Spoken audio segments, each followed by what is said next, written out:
오늘 우리에게 주신 하나님의 말씀은 출애굽기 17장 8절에서 16절 말씀입니다. 출애굽기 17장 8절에서 16절 말씀입니다.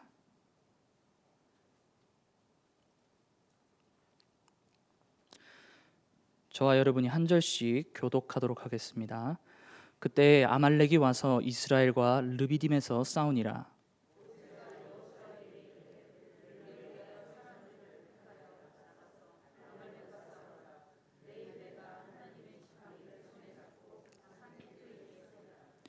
여호수아가 모세의 말대로 행하여 아말렉과 싸우고 모세와 아론과 훌은 산 꼭대기에 올라가서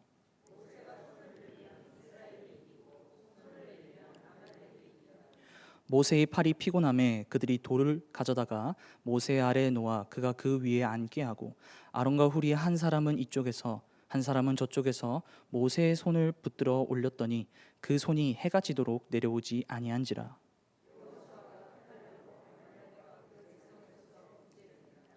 여호와께서 모세에게 이르시되 이것을 책에 기록하여 기념하게 하고 여호수아의 귀에 외워 들리라.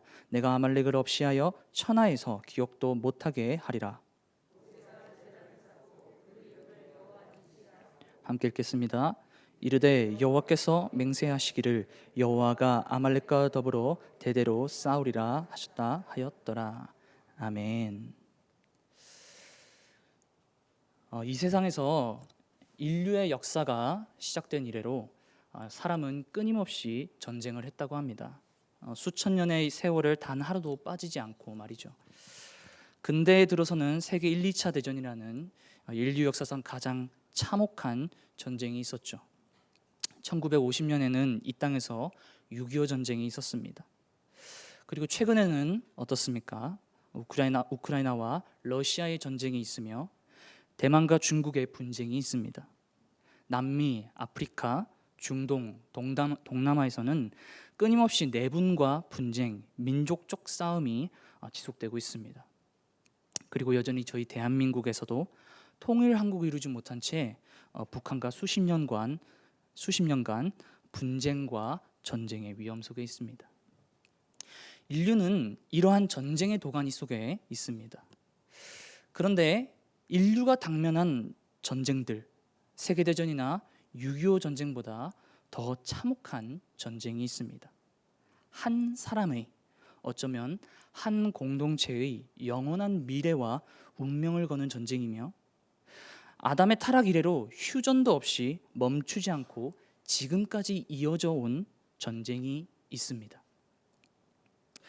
하나님께서도 대대로 싸우겠다 하신 전쟁이죠. 바로 아말렉과의 전쟁입니다. 아말렉은 민족적으로 지금 없습니다. 그런데 하나님께서는 여전히 대대로 싸우시겠다 하셨죠. 도대체 어떤 전쟁이길래 하나님께서 대대로 싸우시는 것일까요? 저는 이 아말렉과 관련된 주제로 2번 내지 3번에 걸쳐 설교를 하려고 합니다. 오늘 본문의 아말렉과의 전쟁은 출애굽한 이후 이스라엘이 처음으로 직접 싸운 전쟁입니다. 이스라엘은 그전까지 단 한 번도 싸운 적이 없습니다. 출애굽기 1장부터 17장을 한번 읽어보시길 바랍니다. 애굽에 열 재앙을 내리시고 이스라엘을 추격하는 바로의 군대를 바다에서 몰살시킨 모든 사건은 여호와 하나님께서 주권적으로 역사하신 사건이지 이스라엘은 한 것이 아무것도 없습니다. 하지만 오늘 본문에서는 이스라엘이 이제 아말렉과 전면전을 벌입니다. 1절을 보시길 바랍니다. 그때 아말렉이 와서 이스라엘과 르비딤에서 싸우니라. 여기서 그때에는 어떤 시점을 말할까요? 이 그때에는 이스라엘이 하나님의 풍성한 은혜를 흠뻑 받은 바로 그때입니다. 바로 앞선 문맥에서 어떤 일이 있었습니까? 눈으로 한번 보시길 바랍니다. 르비딤에서 갈라진 반석이 르비딤에서 갈라진 반석 사이에 터져 나오는 생명수를 마셨던 사건이 있었습니다. 또 그 전에 이스라엘은 무엇을 경험했을까요? 출애굽을 경험했죠. 홍해 사건을 경험했습니다. 쓴물이 단물로 변했던 사건을 경험했습니다. 하늘에서는 만나와 메추라기가 내립니다. 그리고 좀 전에 봤듯이 반석에서 엄청난 양의 생명수를 경험했죠. 바로 그때 이스라엘이 하나님의 엄청난 표적들, 은혜들, 기적들을 경험한 바로 그때에 아말렉이 이스라엘을 공격하러 옵니다. 이스라엘이 아말렉을 공격한 것이 아닙니다. 아말렉이 이스라엘을 공격하러 옵니다. 그것도 은혜를 충만하게 누린 현장인 르비딤에 와서 전쟁을 겁니다. 이스라엘은 가만히 있었는데, 그냥 아주 큰 은혜를 누렸을 뿐인데, 가만히 있는 이스라엘에게 아말렉이 전쟁을 걸어온 것이죠. 사랑하는 성도님들, 이스라엘이 하나님의 충만한 은혜를 경험하고 난 뒤에 있었던 일은 만사형통이 아니었습니다. 전쟁이었습니다. 그것도 두 민족이 자신들의 운명을 걸고 싸운 전쟁입니다. 그렇다면 전쟁이 왜 시작됐고 어떻게 전개되었는지 한번 살펴보도록 하겠습니다. 먼저 아말렉이 무슨 이유로 전쟁을 걸어왔는지는 우리가 이스라엘과 아말렉의 상황, 그리고 당시 르비딤의 지리적인 요인을 유심히 생각해 보면 유추할 수 있습니다. 여러분, 르비딤에는 무엇이 있을까요? 반석에서 터져 나온 생명수가 있는 곳입니다. 그렇죠? 사막 한복판에 나온 생명수입니다. 특히 생명수가 나온 르비딤이라는 지역은 시내산에서 매우 가까운 지역입니다. 출애굽기 17장 5절에서 6절을 한번 보시겠습니다. 여호와께서 모세에게 이르시되 백성 앞을 지나서 이스라엘 장로들을 데리고 나일강을 치던 내 지팡이를 손에 잡고 가라. 내가 호렙산에 있는 그 반석 위 거기서 내 앞에 서리니 너는 그 반석을 치라. 그것에서 물이 나오리니 백성이 마시리라. 하나님의 산인 호렙에 있는 한 반석을 치게 하는데요, 그 반석에서 물이 나옵니다. 그런데 그 물이 르비딤에 있는 백성을 마시겠다 하죠. 무슨 말입니까? 르비딤의 장막을 친 백성에게까지 그 물이 흘러나갔다는 말입니다. 그리고 이 물은 200만 명 이상을 수개월을 마시고도 충분한 양이었습니다. 아마 이스라엘 백성이 시내산에 머무는 동안에도 여기서 나온 물을 계속 마셨을 가능성이 큽니다.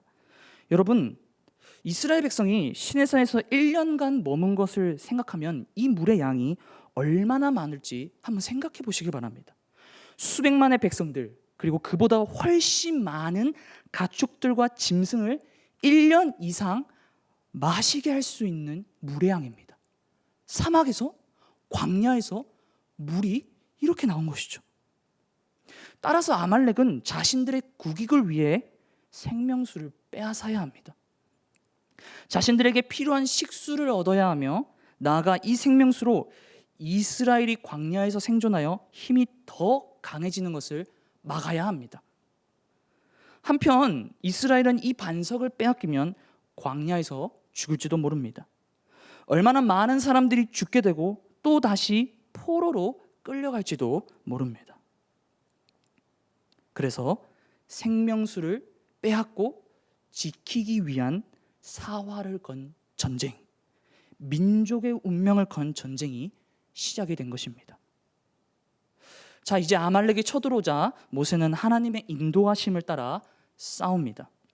여호수아에게는 명령하여 사람들을 택하게 해서 아말렉과 싸우게 하고, 모세 자신은 하나님의 지팡이를 들고 산 꼭대기에 갑니다. 그리고 아론과 훌이 모세를 따라가죠. 산 밑에서는 여호수아와 아말렉의 전쟁이요, 산 위에서는 모세의 중보와 아론과 훌의 동력이 펼쳐집니다.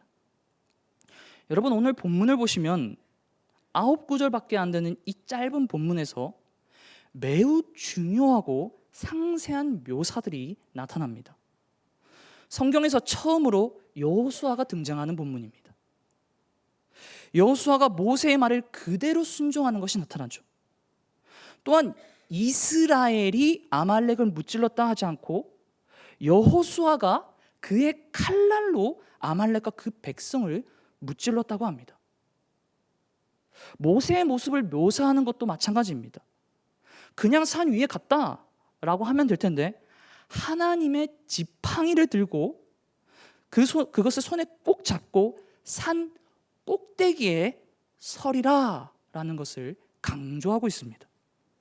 10절에도 모세와 아론과 훌이 산 꼭대기에 올라갔다라는 말이 반복해서 나옵니다. 중요하겠지요?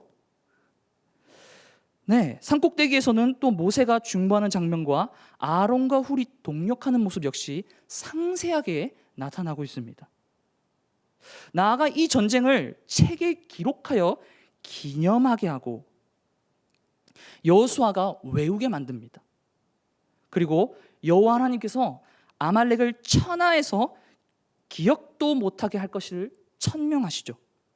끝으로 모세는 제단을 쌓고 그 이름을 여호와 니시라고 합니다. 번역하면 여호와께서 승리하셨다라는 뜻이겠죠. 자, 이것도 중요합니다. 전쟁의 이름을 여호와 니시라고 하지 않았습니다. 제단의 이름을 여호와 니시라고 했습니다. 이것 하나하나가 매우 중요합니다. 자, 모세가 이 제단의 이름을 여호와 니시라고 하면서 16절에 이렇게 말합니다. 여호와께서 맹세하시기를 여호와가 아말렉과 더불어 대대로 싸우리라 하셨다 하였더라. 자, 그렇다면 도대체 아말렉 족속은 무엇이길래 하나님께서 이렇게 말씀하시는 것일까요? 분명하게도 여기에는 아말렉을 통하여 우리에게 무언가를 말씀하고자 하시는 영적인 것이 있습니다. 먼저 아말렉 족속이 무엇을 의미하는지 알려면 이 족속의 배경을 알아야 합니다. 창세기 36장으로 한번 가보시겠습니다. 창세기 36장 12절입니다.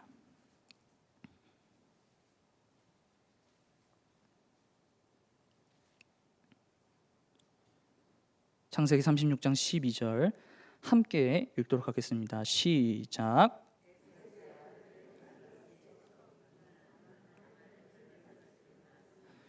이들은 에서의 아내 아다의 자손이며 아말렉의 출생을 추적하면 그는 에서의 후손입니다. 여러분, 에서는 어떤 사람입니까? 이삭의 장자이자 야곱의 쌍둥이 형으로 장자의 명분을 팥죽 한 그릇에 판 사람입니다. 하나님의 언약, 하나님의 복을 팥죽 한 그릇의 가치로 여긴 사람이 에서였습니다. 히브리서 12장 16절에서 17절에서는 이 에서에 대해 이렇게 정리를 합니다. 장자의 명분을 판 사람, 망령된 사람, 버린 바 된 사람.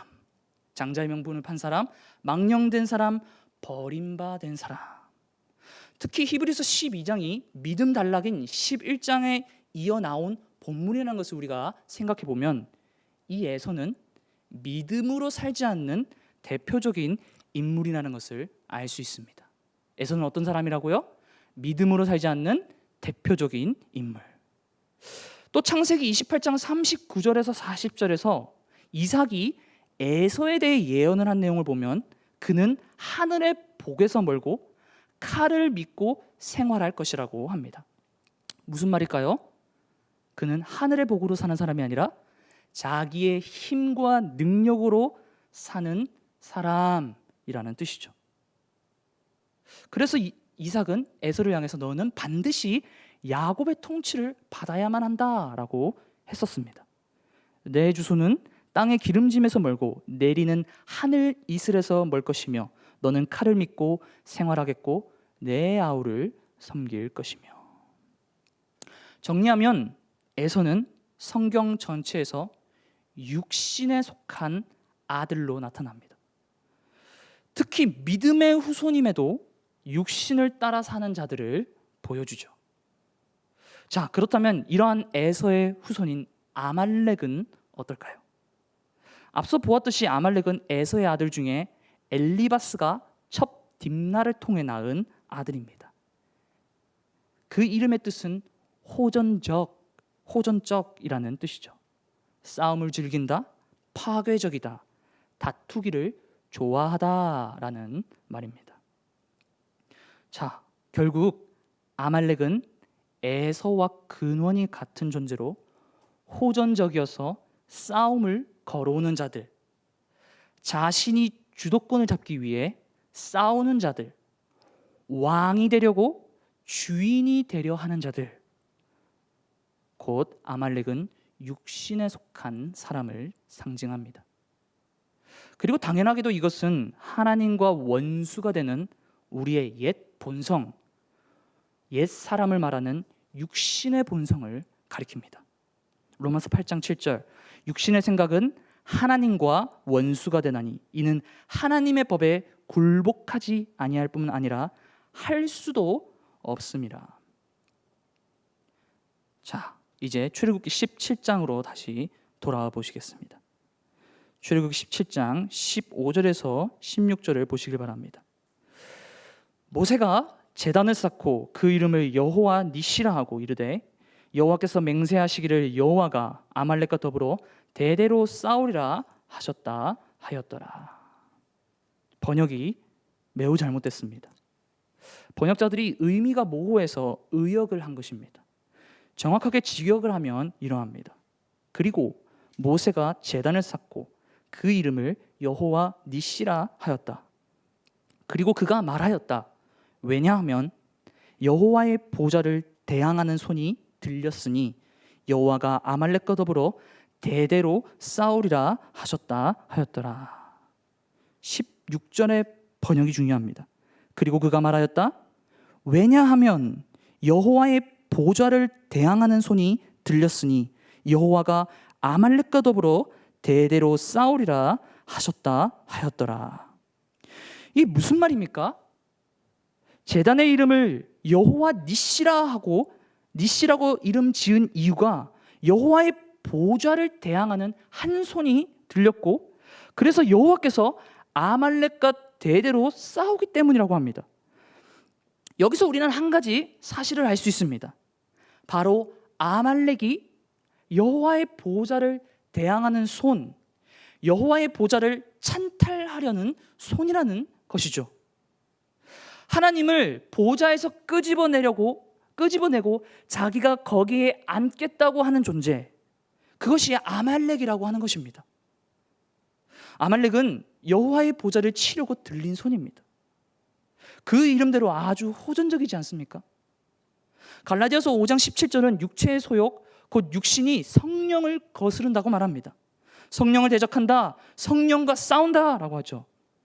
육체의 소욕은 성령을 거스르고 성령은 육체를 거스르나니 이 둘이 서로 대적함으로 너희가 원하는 것을 하지 못하게 하려 함이라.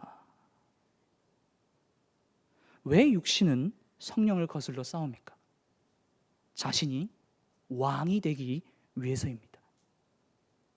하나님의 은혜로 살고자 하지 않고 자신의 칼을 믿고 살고자 하기 위함입니다. 아말렉이죠. 그렇다면 왜 육신은 하나님과 원수되는 짓을 합니까? 아담의 타락 이후 육신 속에 죄와 사망의 본성이 있기 때문입니다. 곧 마귀의 본성이죠. 여러분, 사탄의 속성에 물든 육신, 옛 사람은 사탄과 똑같은 방식으로 행합니다. 사탄이 하나님의 보좌를 찬탈하기 위해 반역을 일으켰던 것처럼 육신도 그러하다는 것이죠. 우리가 알든 모르든 내가 의도적으로 하든 안 하든 그것과 상관없이 육신을 따라 행한다면 이러한 상태에 우리는 있는 것입니다. 육신은 하나님이 이스라엘의 왕이 되는 것을 또 그리스도인의 중심과 삶의 주인이 그리스도가 되는 것을 반역하고 거역하고 대항합니다. 하나님의 보좌를 찬탈하는 삶을 살게 하죠. 육신 안에는 반역이 있으며 육신 안에는 하나님의 원수가 있습니다. 이것을 우리가 반드시 인식하셔야 합니다. 그러나 하나님께서도 이 육신을 가만히 두지 않습니다. 육체의 소욕은 성령을 거스르고 성령은 육체를 거스르나니. 성령은 육신의 것을 대적합니다. 옛사람, 옛 생명과 싸워 제압하기를 원하십니다. 그렇기에 이것이 전쟁인 것입니다. 그렇기에 대대로 싸움이 있는 것입니다. 여러분, 성경에서 헤렘, 완전히 멸해라 라고 하는 족속이 몇몇이 있는데요. 그런데 특히 노인에서부터 아이까지 남녀노소를 가리지 않고 더 나아가 가축까지 완전히 멸절시키라는 족속은 아말렉 족속뿐입니다. 하나님께서는 성경에서 일관되게 아말렉의 모든 것을 완전히 없애라고 하십니다. 사무엘상 15장 2절에서 3절입니다. 만군의 여호와께서 이같이 말씀하시기를 아말렉이 이스라엘에게 행한 일, 곧 애굽에서 나올 때에 길에서 대적한 일로 내가 그들을 벌하노니 지금 가서 아말렉을 쳐서 그들의 모든 소유를 남기지 말고 진멸하되 남녀와 소아와 젖먹는 아이와 우양과 낙타와 나귀를 죽이라 하셨나이다 하니. 다른 어떤 족속에 대해서 이렇게까지 말한 족속은 없습니다. 우리가 구약 전체를 추적해 보면 대부분의 이방 족속은 심판은 있지만 이스라엘과 오실 메시아를 통해서 복을 받아 결국 하나님이 기뻐하시는 이방인들이 되겠다라고 약속하셨습니다. 우리가 선지서들을 읽어보면 다 알 수 있죠. 그런데 오직 아말렉만은 완전히 멸해버리겠다고 하십니다. 왜 그렇겠습니까? 하나님을 대적하는 아말렉, 곧 육신은, 그러한 육신의 본성은 완전히 멸절되어야 하기 때문입니다. 게다가 오늘 본문을 보면 여호와 하나님께서는 이 아말렉과의 전쟁에서 승리한 이후 그것을 기록하여 기념하게 하고 외우게까지 하십니다. 17장 14절에도 나타나지요. 그리고 신명기 25장 19절에도 나타납니다. 그러므로 내 하나님 여호와께서 내게 기업으로 주어 차지하게 하시는 땅에서 내 하나님 여호와께서 사방에 있는 모든 적군으로부터 내게 안식을 주실 때에 너는 천하에서 아말렉에 대한 기억을 지워버리라 하는 것을 잊지 말지니라. 가나안 족속을 무너뜨린 이후에 안식할 때에도 평화가 찾아왔을 때에도 잊지 말라고 합니다. 여러분, 정말로 이것은 단순히 아말렉 족속만을 얘기하는 것이 아닙니다. 전쟁이 없는 평화의 시대에도 하나님을 거스르는 무언가가 있다는 것을 기억하게 하려고 합니다. 육신입니다. 평화의 때, 환경적 핍박이 없을 때, 교회가 평안할 때에도 우리의 내적에는, 우리의 내면에는 끊임없이 전쟁을 걸어오는 존재가 있습니다. 육신의 본성입니다. 여러분, 우리가 은혜를 받고 성령으로 충만하였음에도 우리에게 전쟁을 걸어오는 아말렉을 우리가 방치하게 되면 우리는 패배하게 되고 상당히 많은 것을 잃어버리게 될 것입니다. 은혜를 잃어버리게 될 것입니다. 예배를 잃어버리게 될 것입니다. 마음의 하나님 경외함을 잃어버리게 될 것입니다. 이것이 지속이 되면 어쩌면 믿음까지 저버려서 옛 이스라엘처럼 바알을 섬기고 세상과 버타여 결국 심판과 진노와 사망에 이르게 될 것입니다. 그러므로 우리가 싸워야 되지 않겠습니까? 그러면 우리가 싸워 승리를 쟁취해야 되지 않겠습니까? 아멘이십니까? 자, 그렇다면 우리는 이 전쟁에서 어떻게 이길 수 있을까요? 어떻게 우리는 육신과의 전쟁에서 승리를 쟁취할 수 있을까요? 첫째, 여호수아의 칼날입니다. 성경에서 여호수아가 처음으로 등장하는 곳이라 했습니다. 아말렉과의 전쟁에서 여호수아가 첫 등장하죠. 여호수아의 이름의 뜻은 무엇이죠? 여호와가 구원하신다라는 뜻이죠. 헬라어로는 예슈아, 바로 예수님을 말합니다. 예수님의 이름이 전면에 나타나는 전쟁이 이 아말렉과의 전쟁이었습니다. 무슨 말이죠? 이 전쟁은 예수님이 이끌어야 하는 전쟁, 예수님의 이름으로 행해야 하는 전쟁이라는 의미일 것입니다. 그렇다면 여호수아의 칼날, 검날은 무엇을 의미할까요? 이 칼날은 검을 뜻하는 헤레브라는 히브리어 단어와 페라는 히브리어 단어가 합쳐진 단어입니다. 헤레브와 페. 자, 이 페라는 단어는 가장자리라는 뜻인데요. 하나님이나 사람에게 사용할 때는 말, 입술, 소리, 명령을 뜻하고 검과 합쳐지면 칼날, 검날로 번역이 됩니다.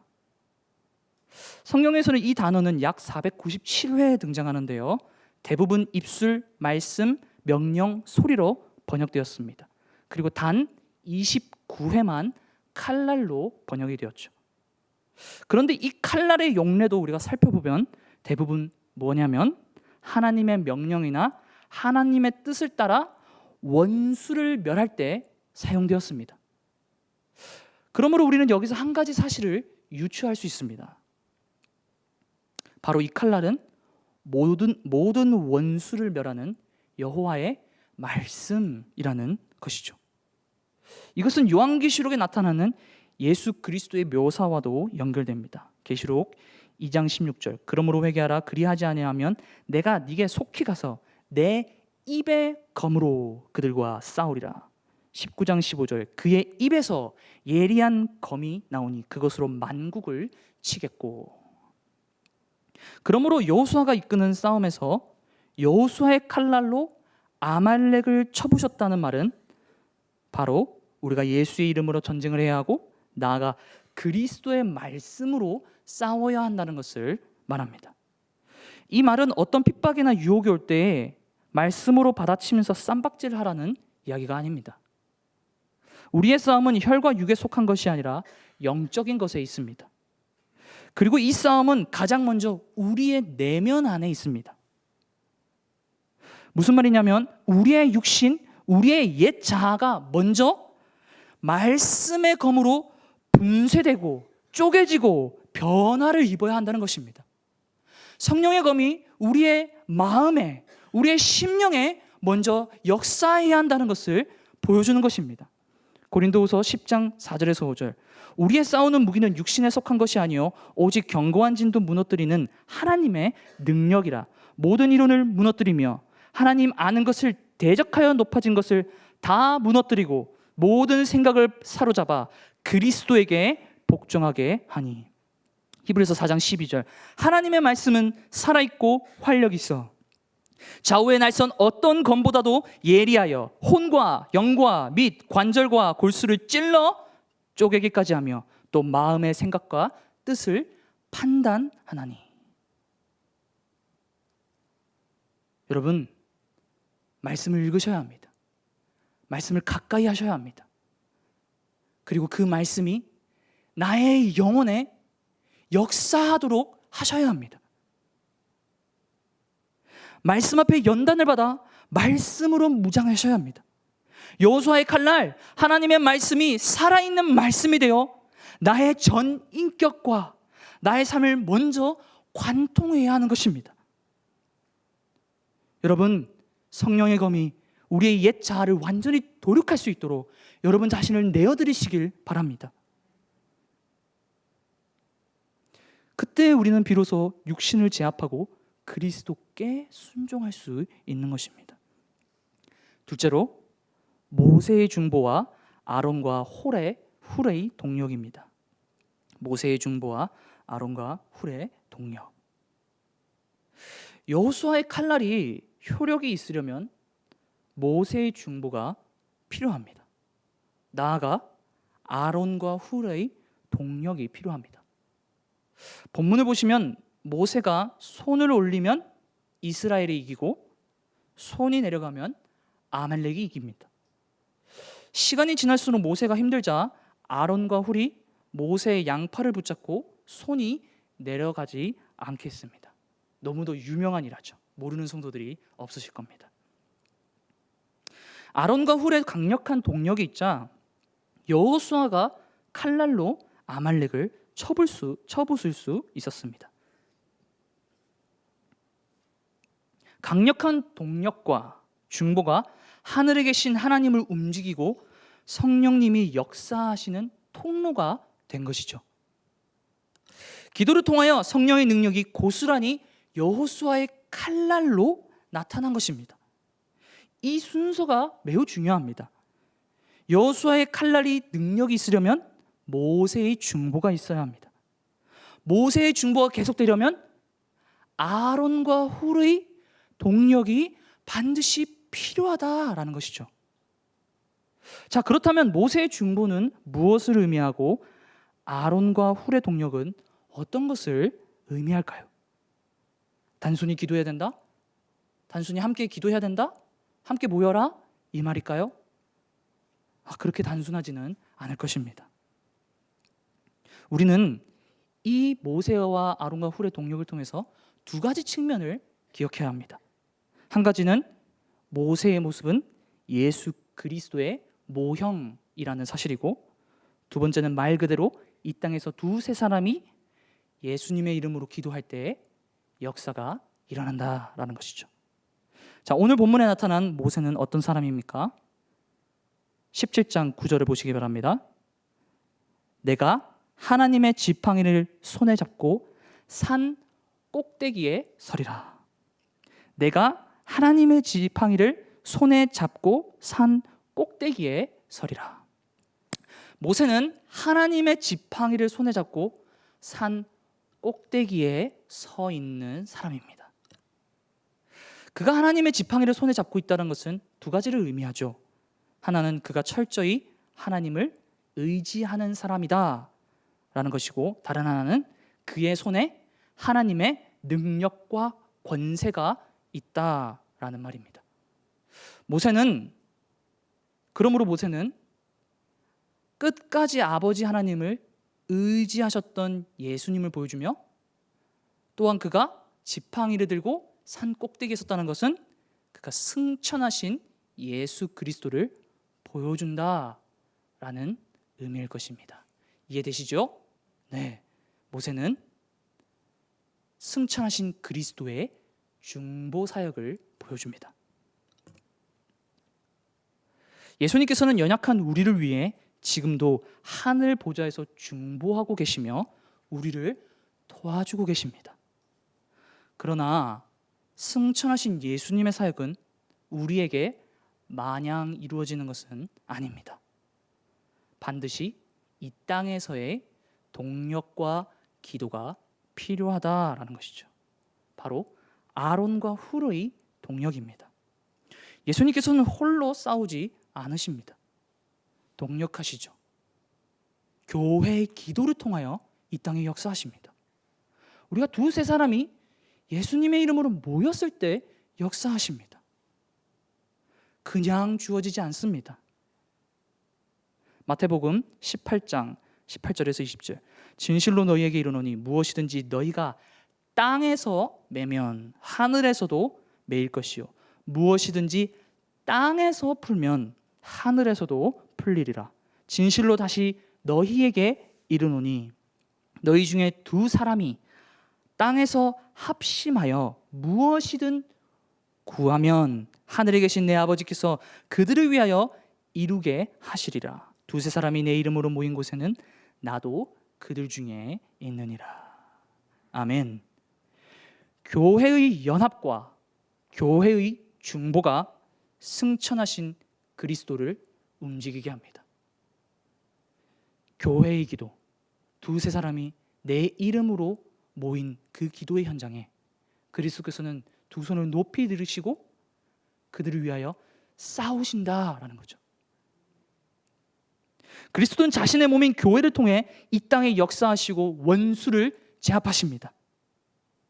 우리 속에 있는 내적 싸움, 이 육신과의 싸움도 마찬가지입니다. 어떤 사람이 죄의 유혹의 가운데 있을 때, 육신에 넘어질 때 두세 사람이 합심하여 그 성도를 위해 중보하고 그 성도를 위해 함께 기도할 때 성령님은 그 속에 역사하신다.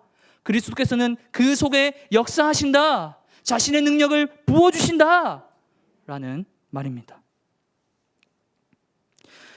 그러므로 만약 교회가 기도를 잃어버리고 또 교회가 교회됨을 잃어버리면 주님은 역사하실 수 없게 될 것입니다. 결국 육신의 포로가 되어 전쟁에서 처참하게 패배하게 될 것이죠. 여러분, 이 말씀의 현장에서도 주일 예배, 목사님들과 여러 교육자들의 말씀, 또 우리가 복음을 전할 때에도 그 복음이, 그 말씀이 효력 있는 성령의 검이 되어 우리의 영혼을 찔러 쪼개는 역사가 이루어지려면 반드시 교회의 기도가 필요하다는 것입니다. 자, 다시 12절을 보시기 바랍니다. 그 손이 해가 지도록 내려오지 아니한지라. 그 손이 해가 지도록 내려오지 아니한지라. 아론과 훌의 동력을 통해 모세의 손이 해가 지도록 내려오지 않을 수 있었고 이 전쟁에서 이길 수 있었다는 것입니다. 자, 사랑하는 성도님들, 우리는 이 육신을 언제 벗어버립니까? 우리가 죽고 그렇죠 할 때, 더 궁극적으로는 우리가 부활의 몸을 입을 때 완전한 전쟁이 끝납니다. 그렇기 때문에 이 전쟁이 끝나기 전, 우리가 이 육신의 본성을 벗어나기 전까지는 이 전쟁은 항상 있습니다. 그러므로 항상 있는 전쟁에서 우리가 기도하지 않는다면, 죽는 그날까지 기도하지 않는다면 우리는 결국 패배하게 될 것이라는 거죠. 그럼 우리의 기도는 죽기 직전까지도 이루어져야 합니다. 모세의 손, 예수 그리스도의 손이 내려오지 않는 방법, 교회의 동력과 기도입니다. 그러므로 우리는 함께 모여 기도해야 되고 무시로 기도해야 하며 시간을 정하여 날마다 기도에 전념해야 합니다. 그리하여 하나님의 도우심을 날마다 간구해야 합니다. 교회적 권세를 가지고 기도하고 나의 온몸과 온 영혼을 들여 기도해야 합니다. 그때 승천하신 그리스도께서 우리 속에 역사하는 육신의 본성을 성령의 능력으로 깨어버리실 것입니다. 말씀을 맺기를 원합니다. 출애굽한 이후에 이스라엘은 수많은 표적과 충만한 은혜를 경험했다고 했습니다. 구름 기둥, 불 기둥의 현장 가운데 있었습니다. 하늘에서는 만나가 매일매일 쏟아집니다. 땅에서는 반석에서 터져나온 생명수를 경험했습니다. 이게 눈에 보이는 현장에서 다 보입니다. 그런데 그들은 아말렉을 경험했습니다. 사실 출애굽한 이후에 이스라엘 족속 안에는 끊임없이 아말렉이 나타났었죠. 이스라엘은 육신을 따라 불평하고 불만했죠. 자신의 정욕을 따라 행했습니다. 금송아지를 만들었고 발람의 교훈에 속아 육체의 정욕을 따라 행음하였습니다. 전부 아말렉입니다. 아말렉에 져서 포로가 되어 육신을 따라 행한 것입니다.